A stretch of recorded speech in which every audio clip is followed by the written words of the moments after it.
প্রথমত নতুন বন্দোবস্ত বাস্তবায়নের দায় কি এনসিপির একার? জি। রাষ্ট্রের কোনো আমূল সংস্কার চাইবেন না, সব কিছুতে বাধা দিবেন, জনগণের রায়কে অস্বীকার করবেন। হ্যাঁ, তারপর জুলাইয়ের সকল ফসল একপাশে রেখে আপনি আপনার এজেন্ডা নেমে পড়বেন, তারপর বলবেন যে এনসিপি নতুন বন্দোবস্ত বাস্তবায়ন করছে না। আমার মনে হয় যে এইভাবে আসলে দেখাটা উচিত না। সব সময় আমাদেরকে একটা বিষয় মাথায় রাখতে হবে যে নাগরিক হিসেবে, বুদ্ধিজীবী হিসেবে কিংবা রাজনৈতিক হিসেবে আমাদের সবার উচিত ক্ষমতাকে প্রশ্ন করা। হ্যাঁ, বিরোধী দলকে কিংবা এখন আসলে যারা রাজনীতি করতে চায় তাদেরকে প্রশ্ন করা না। এখন এনসিপিতে শুধুমাত্র একজন ব্যক্তির কিছু মন্তব্য, এবং আমি বলবো যে অনেকগুলো তার সমালোচনার গ্রাউন্ড আছে, কিন্তু ভাষার ক্ষেত্রে কিছু জায়গায় তিনি হয়তোবা মাত্রা অতিরিক্ত আপনার যেই এটা গ্রহণযোগ্য না আর কি, সীমা রাখতে পারছে না। কিন্তু যদি আপনি এসেন্স দেখেন, এসেন্স তো সত্য। বিএনপি তো আপনার ক্ষমতা গ্রহণের পূর্বেই সারা দেশে ত্রাসের রাজত্ব কায়েম করেছে, চাঁদাবাজের রাজত্ব কায়েম করেছে। এটা কি মিথ্যা? বিভিন্ন জায়গায় আপনার বিএনপি যেভাবে আপনার মানে চর দখলের মতো বাংলাদেশের বিভিন্ন সরকারি প্রতিষ্ঠান থেকে শুরু করে তৃণমূল পর্যন্ত দখল করছে, এটা কি মিথ্যা? আপনি যদি বলেন যে ধরুন আপনার যেটা শেখ হাসিনা 17 বছর লেগেছে করার জন্য, বিএনপির 6 মাস লাগে নাই। বিএনপি বাংলাদেশের 64 ডিস্ট্রিক্টে আপনার যেভাবে জেলা পরিষদের চেয়ারম্যানের জায়গায় আপনার প্রশাসক নিয়োগ দিয়েছে, সিটি কর্পোরেশনগুলোতে প্রশাসক নিয়োগ দিয়েছে, এখন নির্বাচন কমিশন পর্যন্ত পৌঁছে গিয়েছে যেখানে দলীয় ব্যক্তিকে আপনার অতিরিক্ত সচিব হিসেবে নিয়োগ দেওয়া হয়েছে। এখন এইটার তো সমালোচনা করতে হবে, জারি রাখতে হবে নাকি? যদি জারি রাখতে হয় আপনি এগুলো নিয়ে কথা বলতে পারবেন না। ধরবেন কোথায় সমালোচনার ভাষা? তাও কি আউটলায়ার, মাঝে মাঝে দু একটা ভাষায় এদিক সেদিক হয়ে যায়। নাসিরুদ্দিন পাটোয়ারি তো সবসময় খারাপ ভাষায় কথা বলে এরকম না।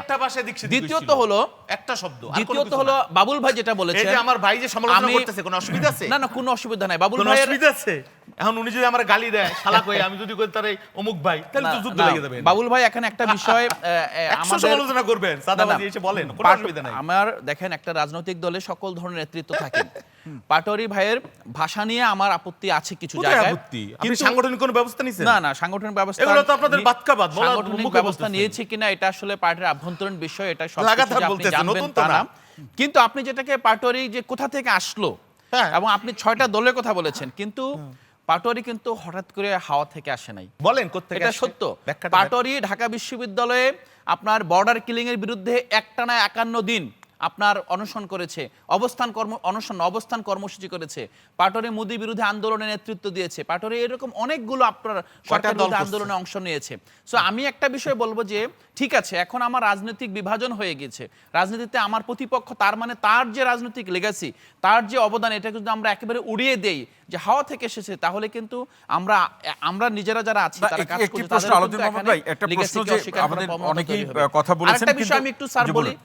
আমার শ্রদ্ধেয় শিক্ষক ভিসি সাহেব উনি যেটা বললেন যে ইন্টারিমের যে সময় আর এখন বাস্তবতা আলাদা, এবং এখনকার রাজনৈতিক বাস্তবতা আলাদা। উনি কিন্তু আকার ইঙ্গিতে বুঝাইতে চাইছে যে ইন্টারিমের সময় অথবা 5 আগস্ট থেকে 12 ফেব্রুয়ারি পর্যন্ত এখানে ছাত্রদের বলেন কিংবা এখানে অ্যাক্টিভিস্টদের বলেন, তাদের একটা স্বাধীন একটা অবস্থা ছিল। কিন্তু এখন কিন্তু রাজনৈতিক সরকার এসেছে, এখন কিন্তু বিএনপি ক্ষমতায়, এখন কিন্তু সেই স্বাধীনতা পাবেন না। কেন পাবেন না? কারণ আগে যে রাজনৈতিক ধারা ছিল, যে ক্ষমতায় আসবে তাকে আপনি প্রশ্ন করতে পারবেন না। হ্যাঁ, তাকে আপনি যখন তখন যেভাবে ইচ্ছা আটকাতে পারবেন না। বাবুল ভাই তো বলছে যে প্রশ্ন করলেও কোনো অসুবিধা নেই, সমালোচনা করলেও অসুবিধা নেই। দেখেন আমাদের প্রশ্ন এবং সমালোচনায় কি বলছেন সেই জায়গাটা গুরুত্বপূর্ণ। এসেন্সটা আমি বলছি, কিন্তু আপনি যে জায়গাটাকে চিন্তা করলেন যে ইন্টারিমের সময়ের এখন বাস্তবতা আলাদা। বাস্তবতা আলাদা মানে কি? ইন্টারিমের সময় আমরা অবারিত স্বাধীনতা ভোগ করেছি, সবাই সবার মতো। এখন যেহেতু রাজনৈতিক সরকার এসেছে, এখন স্বাধীনতার সীমা টেনে দেওয়া হবে। এখন চাইলে আপনি সরকারের সমালোচনা করতে পারবেন। এখানে আবার আমাদের ইঙ্গিতে কিন্তু এটাই বলা হচ্ছে। আমাদের এই জায়গাটা আমি বলবো যে এই জায়গা থেকে বের হয়ে আসতে হবে। আচ্ছা, বের হতে হবে। আলোচনা ভাই, আমাদের শিক্ষককে আপনার কাছে আসবো। টাইম শেষ হয়ে যাবে। আপনার না শেষ হবে না, আপনার কাছে আসবো। টাইম শেষ হওয়ার সময় আপনি আমাকে দিয়ে রহমান স্যার বলছিলেন যে ইন্টারিমের সময় একটি রাজনৈতিক বলয় বা অবয়বের কথা তিনি বলেছেন, তিনি নাম স্পষ্ট করেননি, কিন্তু আমরা যে তিনি যা বলতে চান সেটা তো আপনি বা আমরা যেখানে যারা আছি আমরা বুঝতে পারছি কার কথা তিনি বলতে চাচ্ছেন। এই জায়গার কোনো প্রভাব আছে? অবশ্যই প্রভাব আছে। 5 আগস্ট থেকে 12 ফেব্রুয়ারি পর্যন্ত আপনি যে সময়টাকে অস্বীকার করতে পারবেন না, এটা একটা ট্রানজিশনের সময়। এই সময়টায় আপনি যদি বলেন যে কেউ আশকারা পেয়েছিল, আশকারা দিয়েছিল, কেন আশকারা দিতে পেরেছে? কারণ সেই সময়টা তাদের তৈরি করা, সেই তৈরি করার সময় তাদের একটা রাজনৈতিক সত্তা তৈরি হয়েছিল। হ্যাঁ, আপনি এটাকে পলিটিক্সে কিভাবে আত্মীকৃত করবেন সেটা নেক্সট কোশ্চেন, বাট ওই সময়টা যে তারা যেভাবে আপনার ফ্রন্টে চলে আসছে, কিসের মাধ্যমে চলে আসছে, তারা তাদের ভাইদের, তাদের বন্ধুদের রক্তের বিনিময়ে ফ্রন্টে চলে এসেছে। এই জায়গাটাকে আপনি হুট করে নাই করে দিতে পারবেন না।